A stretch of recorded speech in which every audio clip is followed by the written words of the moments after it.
تو اصطلاحات سمجھو، چند اصطلاحات جو تفسیر کے دوران ہم استعمال کرتے ہیں ان کا جاننا سمجھنا ضروری ہے۔ جب ہم قرآن کریم کی کوئی سورت شروع کرتے ہیں تو وہاں ہم ایک لفظ ذکر کرتے ہیں کہ سورت کا دعویٰ کیا ہے۔ کیا؟ جب بھی ہم کوئی سورت شروع کریں گے، یہ 114 سورتیں ہیں، تو ہر سورت کے شروع میں یہ لفظ دہرائیں گے، سورت کا دعویٰ کیا ہے۔ تو آپ کے ذہن میں آئے کہ یہ دعویٰ کیا چیز ہے، تو دعویٰ کو سمجھ لو، دعویٰ کیا ہے۔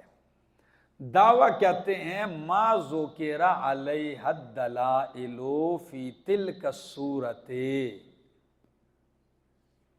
سورت کا وہ مضمون، وہ مسئلہ جس پر اس سورت میں دلائل ذکر کیے جائیں۔ ما ذکر علیہ الدلائل فی تلک الصورت والتخویف لمنکریہا، اور اس دعوے کے منکر کے لیے اس پہ تخویف سنائی جائے، یہ مان لو نہیں تو یہ سزائیں ملیں گی۔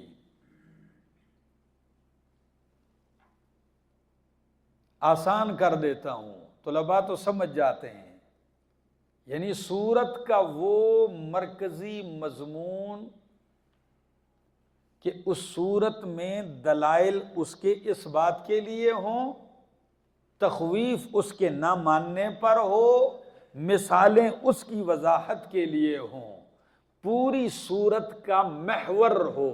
کیا ہو؟ پوری سورت کے مضامین اس ایک مرکزی مسئلے کے ارد گرد گھومتے ہوں، اس مرکزی جس کو کہتے ہیں محور سورت کا، وہ کیا ہے؟ دعویٰ۔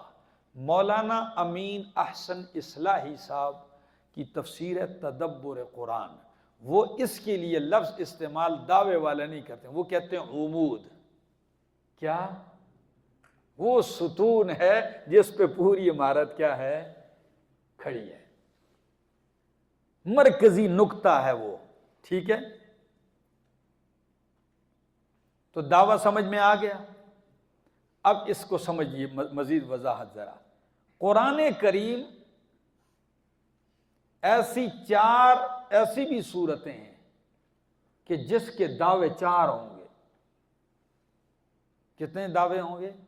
4 دعوے ہوں گے۔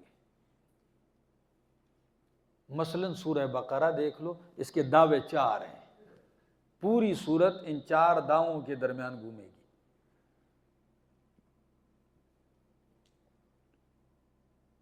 وہ کون سے ہیں؟ اثبات توحید، اثبات رسالت، 2 دعوے یہ ہو گئے اصول مہمہ میں سے، اور 2 دعوے یہ ہیں، جہاد فی سبیل اللہ، انفاق فی سبیل اللہ، اصول ممدہ میں سے۔ سورہ بقرہ کی کتنے دعوے ہیں؟ اثبات توحید، اثبات رسالت، جہاد فی سبیل اللہ، انفاق فی سبیل اللہ۔ 4 دعووں پہ پوری سورت کی عمارت کھڑی ہے، محور ہے، گھوم رہی ہے پوری سورت ان باتوں کے۔ کبھی کبھی ایسا ہوتا ہے سورت کا ایک دعویٰ ہوتا ہے، جیسے سورہ اخلاص، پوری سورت کا ایک ہی دعویٰ ہے، اللہ کی توحید، توحید کو ثابت کیا جا رہا ہے۔ کبھی کبھی پوری سورت کا ایک دعویٰ یوں بھی ہوتا ہے، سورۃ الکافرون، پوری سورت کا ہے مشرکین سے برات کیجیے، بائیکاٹ، پوری سورت اس لیے اتری ہے۔ دعویٰ سمجھ میں آ گیا؟ اب قرآن کریم دعوے کو کیسے ذکر کرتا ہے، یہ بھی ایک مختلف انداز ہے اس کا۔ کبھی قرآن دعویٰ پہلے ذکر کرتا ہے، پہلے دعویٰ، پھر اس دعوے کو ثابت کرنے کے لیے دلائل۔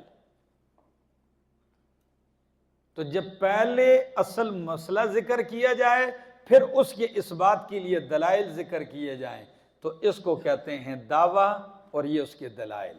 اور اگر دلائل پہلے ذکر کر دیے جائیں، دلائل اور دعویٰ بعد میں ذکر کیا جائے، تو پھر اس کا نام بدل جاتا ہے، ہوتا وہ دعویٰ، یہ نام بدل جاتا ہے، اس کو ثمرہ دلائل کہتے ہیں۔ کیا کہتے ہیں؟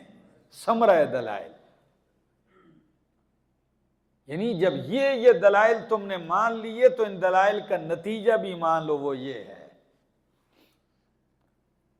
آخر میں دعویٰ ہو جیسے سورۃ المومنون آیت 12 میں وَلَقَدْ خَلَقْنَا الْإِنسَانَ مِنْ صُلَالَةٍ مِّن طِينٍ ثُمَّ جَعَلْنَاهُ نُطْفَةً فِي قَرَارٍ مَّكِينٍ ثُمَّ خَلَقْنَا النُّطْفَةَ عَلَقَةً فَخَلَقْنَا الْعَلَقَةَ مُضْغَةً فَخَلَقْنَا الْمُضْغَةَ عِظَامًا فَكَسَوْنَا الْعِظَامَ لَحْمًا ثُمَّ أَنشَأْنَاهُ خَلْقًا آخَرَ فَتَبَارَكَ اللَّهُ۔ دلائل پہلے ذکر کیے، دعویٰ بعد میں، تو جب بعد میں ذکر کیے اس کو ہم کیا کہیں گے؟ ثمرہ دلائل، ٹھیک ہے جی۔ اور کبھی دعویٰ پہلے ذکر کیا جاتا ہے، دلائل اس کے بعد ذکر کیے جاتے ہیں۔ مثلا سورہ بقرہ آیت 21-22 دیکھو، سورۃ البقرہ آیت نمبر 21-22، یا ایھا الناس اعبدوا ربکم الذی خلقکم۔ اس آیت میں ایک دعویٰ ہے، وہ کیا ہے؟ اعبدوا ربکم، بندگی کرو کس کی؟ اپنے رب کی، یہ دعویٰ ہے۔ دلیل کیا ہے؟ الذی خلقکم، پہلی دلیل کیا؟ الذی خلقکم والذین من قبلکم، یہ پہلی دلیل۔ دوسری دلیل الذی جعل لکم الارض فراشا، اس کی عبادت اس لیے کرو، اس نے تمہیں اور تم سے پہلوں کو پیدا کیا، زمین کو بچھونا اس نے بنایا۔ تیسری دلیل والسماء بناء، آسمان کو چھت اس نے بنایا۔ چوتھی دلیل وانزل من السماء ماء، آسمان سے پانی اس نے برسایا۔ پانچویں دلیل فاخرج به من الثمرات رزقا لکم، پس نکالا اس پانی کے ذریعے تمہارے لیے پھلوں کو، میووں کو، تمہارے کھانے کے لیے۔ تو پہلے دعویٰ، اس دعوے پہ کتنے دلائل؟ تو اس پہلے اعبدوا ربکم کو ہم کہیں گے دعویٰ، اور یہ 5 جو ذکر کی اس کو کیا کہتے ہیں؟ دلائل۔ اچھا، ثمرہ بھی ہے اس کے آخر میں، اسی آیت میں، وہ کیا ہے؟ 5 دلائل دینے کے بعد فرمایا فَلَا تَجْعَلُوا لِلَّهِ أَنْدَادًا، پس نہ بناؤ اللہ کے لیے، اس کی عبادت کرو اور اس کے لیے شریک۔ تو یہ ثمرہ دلائل ہے۔ اللہ اکبر کبیرہ۔ اسی طرح قرآن کریم میں اپنے مدعا کو ثابت کرنے کے 4 طریقے ہیں۔ قرآن کریم میں مدعا کو ثابت کرنے کے لیے 4 طریقے اپنائے جاتے ہیں، دلائل دیے جاتے ہیں، اور دلائل 4 ہیں۔ دلائل عقلیہ، نمبر 2 دلائل نقلیہ، نمبر 3 دلائل وحیہ، نمبر 4 حلف، قسم۔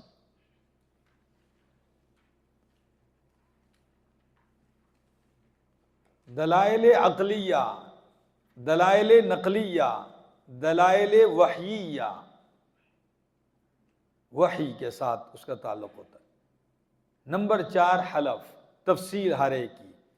دلائل عقلیہ وہ دلائل کہ جب آپ پیش کریں کہ ہر عقل مند انسان اس کو تسلیم کر لے کہ یہ جو میرا مدعا ہے یہ کوئی عقل سے بعید بات نہیں ہے، یہ عقل سلیم کے مطابق ہے۔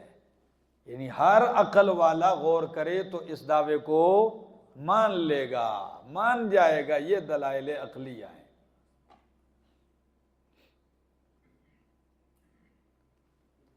اور اس کی ایک جھلک آپ نے اب بھی پڑھی سورہ بقرہ 21-22 آیت میں، خلقکم والذین من قبل، یہ سارے دلائل عقلیہ ہے۔ ہر عقل مند غور کرتا ہے کہ جس مالک نے یہ سارا کچھ پیدا کیا ہے تو میری عبادتوں کے لائق بھی وہی ہے۔ ٹھیک ہو گیا؟ دلائل نقلیہ۔ اور ایک قاعدہ بھی یاد رکھ لو، قرآن کریم میں جہاں بھی کوئی صورت آئے اور اس صورت میں قرآن کی صفت مبین آئے، کیا؟ قرآن کی جو بھی صورت ہو اس کے آغاز میں قرآن کا ذکر اور قرآن کی صفت کو کیا ہے؟ مبین آئے، تو اس صورت میں سمجھ جاؤ کہ دلائل نقلیہ ہیں، واقعات ہوں گے، نقل کیے جائیں گے پہلے لوگوں کے۔ اور جس صورت میں قرآن کریم کی صفت مبین کیا آئے؟ حکیم آئے۔ کیا آئے؟ حکیم۔ جب حکیم آ جائے تو سمجھ جاؤ اس صورت میں دلائل عقلیہ بیان ہوں گے زیادہ تر۔ ٹھیک ہے جی؟ دلائل عقلیہ کی پھر آگے 3 قسمیں ہیں۔ عقلی محض، کیا؟ بس ایک عقلی دلیل ذکر کی، بات ختم۔ اور ایک ہوتی ہے دلیل عقلی اعترافی، عقلی محض نہیں، عقلی اعترافی، کہ عقلی دلیل بھی دی اور مد مقابل سے اعتراف بھی کروایا۔ کیا کروایا؟ اعتراف بھی کروایا۔ یہ کدھر ہے اعتراف کروایا؟ آپ سورہ مومنون 18واں پارہ ذرا دیکھو، قُلْ لِمَنِ الْأَرْضُ وَمَنْ فِيهَا، سورۃ المومنون 18واں پارہ آیت 84-85 دیکھو۔ قُلْ لِمَنِ الْأَرْضُ وَمَنْ فِيهَا، کہہ دیجئے کس کی یہ زمین، وَمَنْ فِيهَا، اور جو کچھ زمین میں ہے، اگر تم جانتے ہو کس کی، سَيَقُولُونَ لِلَّهِ۔ تو اب دیکھا آپ نے کہ بھائی زمین جس کی ملکیت ہے، آسمان جس کی ملکیت ہے، زمین و آسمان کی ہر چیز جس کی ملکیت ہے، تو عبادت بھی کسی کا حق، اسی کا حق ہے، الہ بھی۔ یہ ایسی دلیل عقلی آپ نے پیش کی کہ مد مقابل مان رہا ہے، سیقولون، اعتراف کر رہا ہے کہ نہیں کر رہا۔ اور کبھی دلیل عقلی مسکت للخصم ہوتی ہے، مسکت للخصم، آپ دلیل عقلی دیتے ہیں، مد مقابل بالکل چپ، بند ہو جاتا ہے، خاموش ہو جاتا ہے۔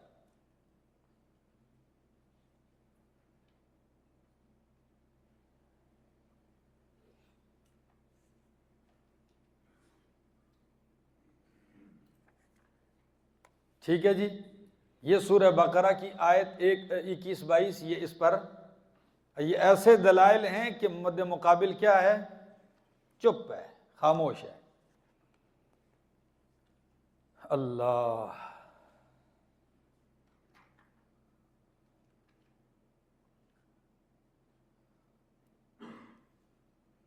اسی طرح اس کی مثال مسکت للخصم کی، ارأیتکم ان اتاکم عذاب اللہ او اتتکم الساعۃ اغیر اللہ تدعون، بتاؤ قیامت آ جائے، ابھی عذاب آ جائے، تو کیا اللہ کے سوا پکارو گے؟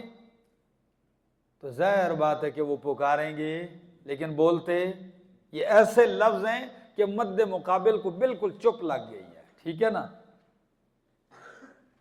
دلائل کی دوسری قسم ہے نقلیہ، دلائل نقلیہ۔ دلائل نقلی کا مطلب کیا ہے؟ کہ یہ جو میں بات اپنے دعوے کی نقل کر رہا ہوں، دلائل دے رہا ہوں، اس بات کے کرنے میں اکیلا نہیں ہوں، مجھ سے پہلے بھی حق پرست اور عقل مند اور دانا لوگوں نے یہ بات کہی ہے۔ یہ جو میں بات کہہ رہا ہوں، یہ صرف میری نہیں، مجھ سے پہلے بھی عقل مند اور دانا اور برگزیدہ لوگوں نے یہ بات کہی ہے۔ اچھا، اب کون سے برگزیدہ نے کہی ہے؟ آگے اس کی قسمیں ہیں۔ مثلا آپ کہیں گے سارے نبیوں نے کہی ہے، اس کو کہیں گے دلیل نقلی اجماعی۔ کیا؟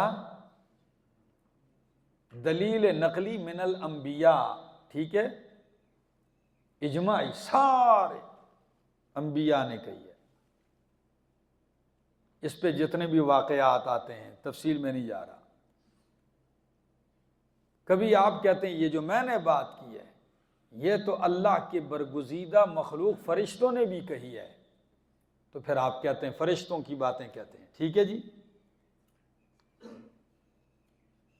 فرشتے بھی انکار کرتے ہیں کہ ہم عالم الغیب نہیں، سبحانک لا علم لنا۔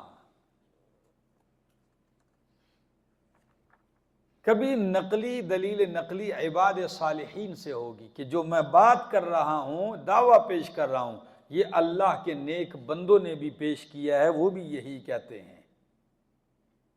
پھر آپ اس میں برگزیدہ لوگوں کا ذکر کریں گے، وَجَاءَ مِنْ أَقْصَى الْمَدِينَةِ رَجُلٌ يَسْعَىٰ، ٹھیک ہے نا؟ کبھی آپ کہیں گے کہ یہ جو بات کر رہا ہوں یہ میں نہیں، یہ تو جنات کو بھی تسلیم ہے، تم چھوڑو یار، کیوں نہیں مانتے ہو؟ یہ میری بات تو کس کو بھی مسلم ہے؟ یہ جنات کے ہاں بھی مسلم ہے۔ اچھا، پھر آپ جنات سے دلیل دیں گے کہ کوئی جن بھی عالم الغیب نہیں یار، لو کانوا یعلمون الغیب ما لبثوا فی العذاب المہین۔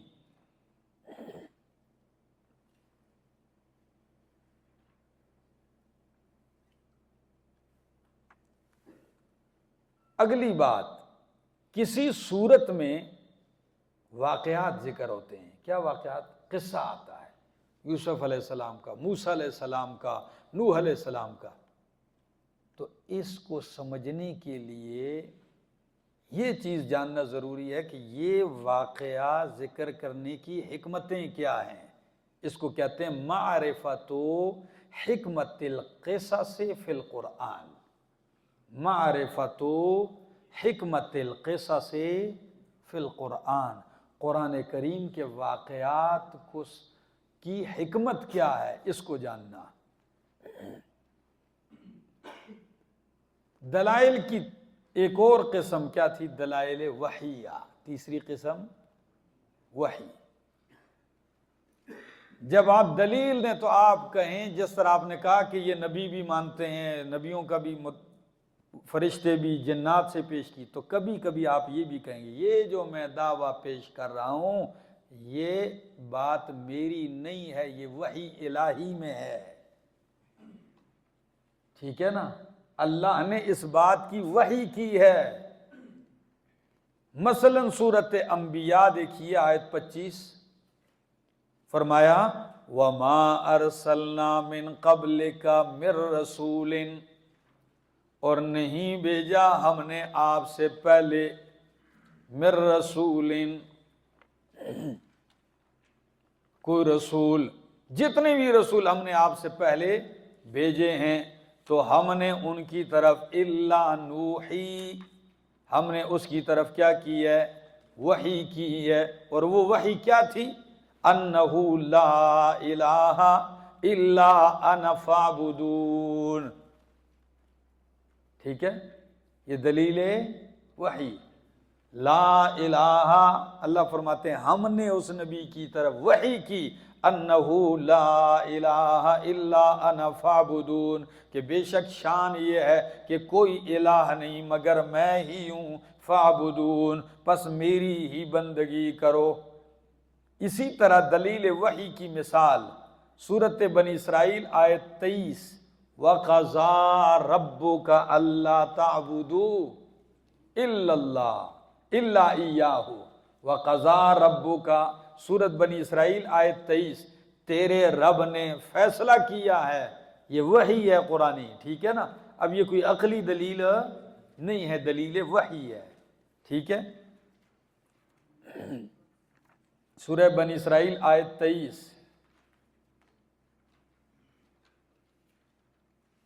اور دلیل کی چوتھی قسم ہے قسم، حلف۔ کیا؟ قسم۔ یہ قسم کیا ہوتی ہے؟ دعوے کو ثابت کرنے کا آخری یہ بھی طریقہ ہوتا ہے کہ بندہ کیا اٹھا لے اپنے مدعا کو ثابت کرنے کے لیے؟ قسم اٹھا لے۔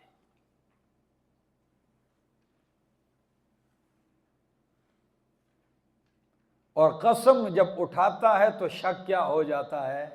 دور ہو جاتا ہے۔ جیسے شاعر نہیں کہتا ہے حلفت لک ولم اترک لنفسک ریبۃ، میں نے تیرے سامنے قسم اٹھا لی، اب تیرے سامنے میں نے کوئی شک چھوڑا نہیں ہے، میں نے تیرے سامنے کیا اٹھا لی ہے؟ قسم اٹھا لی ہے۔ وَلَمْ أَتْرُكْ لِنَفْسِكَ رِيبَةً، محبوبہ سے کہہ رہا ہے تیرے لیے میں نے اب کوئی شک کی گنجائش نہیں چھوڑی، تو مدعا کو ثابت کرنے کے لیے قسم اٹھائی جاتی ہے۔ اور ایک شاعر نے بڑے پیارے انداز میں کہا ہے، وہ کہتے ہیں فَإِنَّ الْحَقَّ مَقْطَعُهُ ثَلَاث، بات کا فیصلہ ختم ہوتا ہے 3 چیزوں سے۔ حق فیصلہ کتنی چیزوں سے ہوتا ہے؟ بات ختم چٹکی میں۔ وہ کیا ہے وہ 3 چیزیں؟ حق فیصلہ 3 چیزوں سے ہوتا ہے، یا یمین او لقاء او جلاء اللہ۔ یمین، قسم اٹھا لے بندہ، بات صاف ہو جاتی ہے۔ حاکم وقت فیصلہ کر دے، چلو جی ٹھیک ہے۔ نمبر 3، او جلاء، بات خود ہی واضح ہو جائے۔ کیا ہو جائے؟ خود ہی واضح ہو جائے۔ اب ذرا آؤ قسم کی قسمیں۔ قسم کی 5 قسمیں ہیں۔ کتنی قسمیں ہیں؟ 5 قسمیں۔ لیکن 5 قسمیں نہیں ذکر کرتا، صرف یہی 2 ذکر کرتا ہوں۔ ایک قسم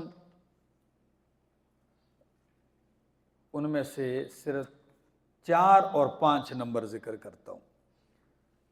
قسم کی ایک قسم یہ ہوتی ہے شہادت مدعا کے لیے، اپنی بات پر بطور گواہی کے قسم ذکر کرنا، کہ جو چیز آپ جس چیز کی قسم اٹھا رہے ہیں، حقیقت میں اس چیز کو اپنے مدعا پہ گواہ بنا رہے ہیں۔ جیسے آپ کہتے ہیں والذی ملأ قلبی من محبتک و اجلالک، قسم ہے اس ذات کی جس نے میرے دل کو تیری محبت سے اور تیری عظمت اور ہیبت سے بھر دیا ہے۔ اب بتاؤ محبوب کو ثابت کیا کرنا چاہتا ہے؟ کہ تیرے دل، میرے دل میں تیرا کیا ہے؟ احترام ہے، محبت ہے، عظمت ہے۔ اور قسم کس کی اٹھا رہا ہے؟ اللہ کی۔ تو کوئی جوڑ ہے؟ تو یہاں قسم بمانے شاہد کے ہے، یعنی گواہ ہے اللہ کہ میرے دل میں تیری کیا ہے؟ محبت ہے۔ بات سمجھ میں آ رہی؟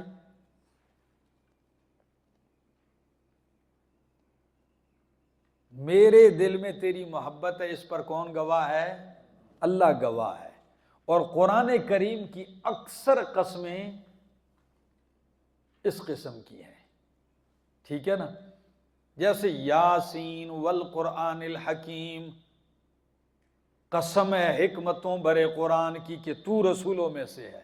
اب قسم قرآن کی اٹھائی جا رہی ہے اور ثابت کیا جا رہا ہے کہ تو، یعنی یہاں قسم کس لیے؟ بطور شاہد کے ہے، یعنی یہ حکمتوں سے بڑا قرآن اس بات کا گواہ ہے کہ تو میرا رسول ہے۔ یہ حکمتوں سے بڑا قرآن اس بات پر کیا ہے؟ گواہ ہے کہ تو میرا رسول ہے، تو رسولوں میں سے، ٹھیک ہے جی۔ اور 5ویں قسم ہوتی ہے قسم کی، یہ بھی قرآن کریم میں استعمال ہوتی ہے۔ کسی چیز، اس چیز کی بندہ قسم اس لیے اٹھائے کسی واقعے کی عظمت، شان، ہیبت کو بڑھانا ہو، لتفخیم الواقعۃ وتعظیم امرہا، کسی واقعہ کو بڑھانا ہو تو اس کے لیے کیا اٹھائی جاتی ہے؟ قسم اٹھائی جاتی ہے۔